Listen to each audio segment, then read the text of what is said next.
Random House Audio presents The Heist by Janet Evanovich and Lee Goldberg. Read for you by Scott Brick.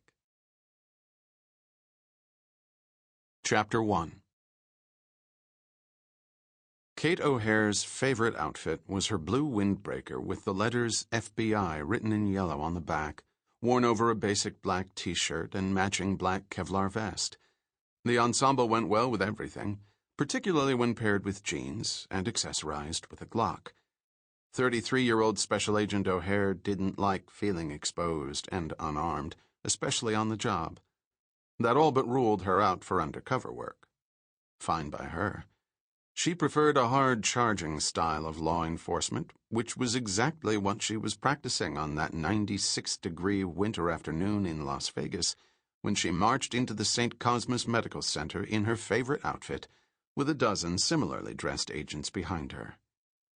While the other agents fanned out to seal every exit in the building, Kate pushed past the security guards in the lobby and made her way like a guided missile to the first-floor office of Rufus Stott, the chief administrator of the hospital. She blew past Stott's stunned assistant without even acknowledging her existence and burst into Stott's office. The startled Stott yelped and nearly toppled out of his chrome and mesh ergonomic chair. He was a chubby, bottom-heavy little guy who looked like a turnip that some bored wizard had tapped with a magic wand and turned into a 55-year-old bureaucrat. He had a spray tan, tortoise-shell glasses, and crotch wrinkles in his tan slacks. His hand was over his heart, and he was gasping for air. "Don't shoot," he finally managed. "I'm not going to shoot," Kate said. "I don't even have my gun drawn. Do you need water or something? Are you okay?" "No, I'm not okay," Stott said. "You just scared the bejesus out of me. Who are you? What do you want?" "I'm Special Agent Kate O'Hare, FBI."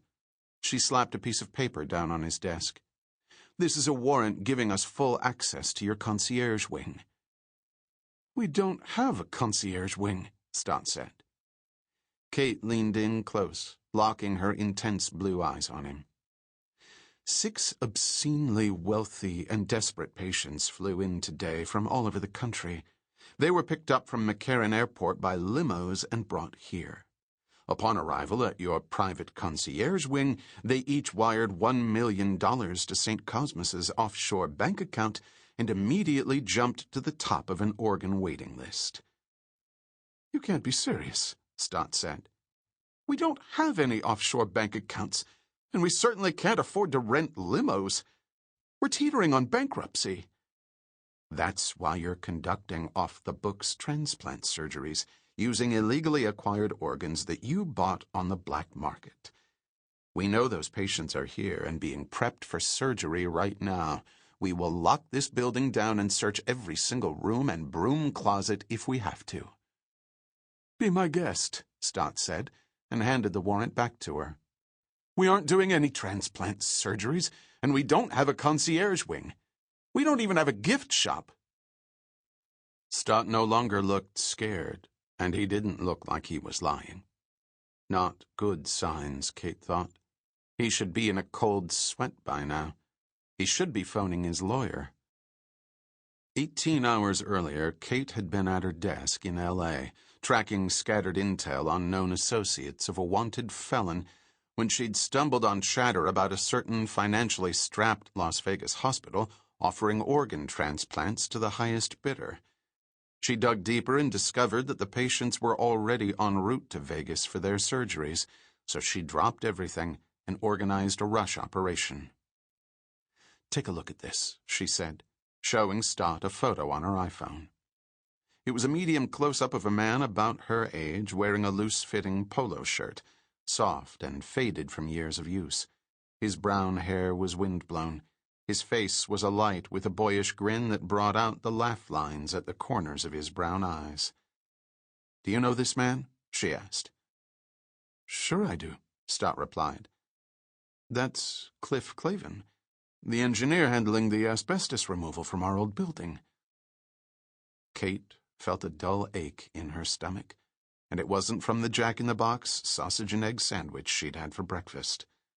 Her gut, flat and toned despite her terrible eating habits, was where her anxieties and her instincts resided, and liked to communicate with her in a language of cramps, pains, queasiness, and general malaise. "Cliff Clavin is a character on the television show Cheers," she said. "Yeah. Crazy coincidence, right?" "What old building?" she asked him.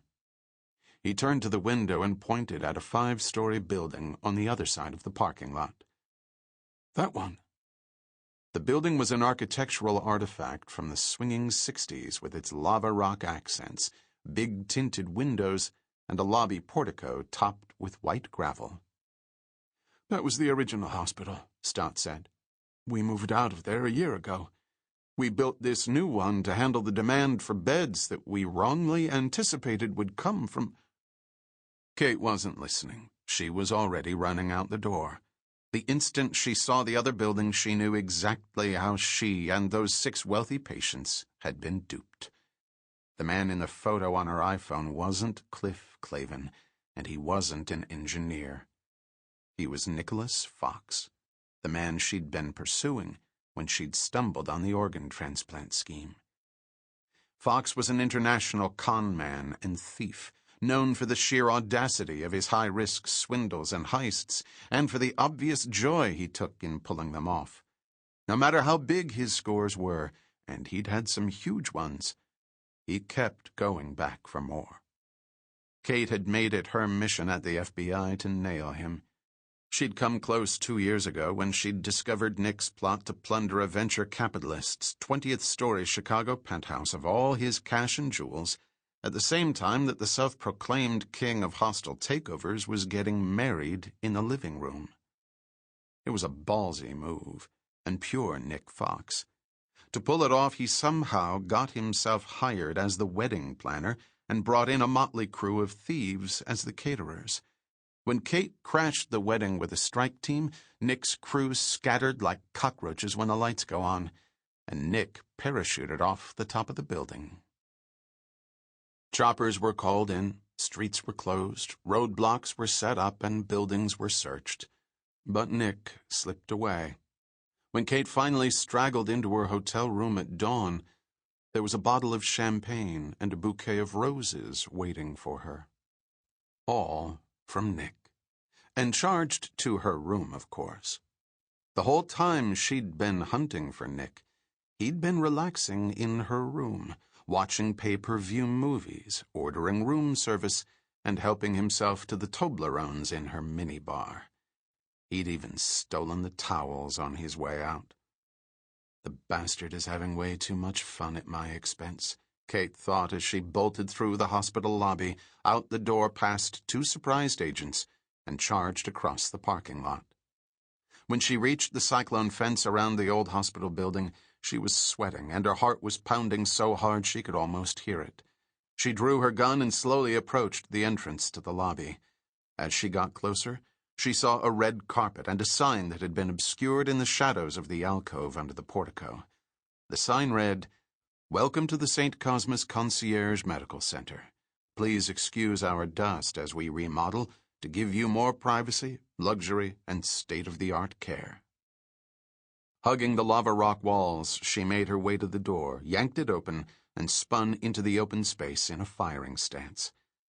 But there was no one to aim at. Kate faced an elegantly furnished lobby decked out with contemporary leather furniture, travertine floors, and lush plants. On the wall behind the empty reception desk were photos of the surgical staff. She looked at the photos and immediately recognized 2 of the faces.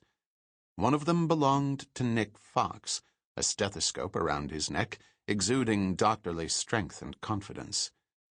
The other one was her, with a dopey, drunken smile on her face. Her picture had been lifted, cropped, and photoshopped from the bridal party pictures taken years ago that were now on her sister Megan's Facebook page. Dr. William Scholl was written in bronze letters under Nick's photo. Dr. Eunice Huffnagel under hers. Okay, so where was the surgical staff now, she asked herself. And what about the 6 rich patients who'd come from far and wide for organ transplants? Sample complete. Ready to continue?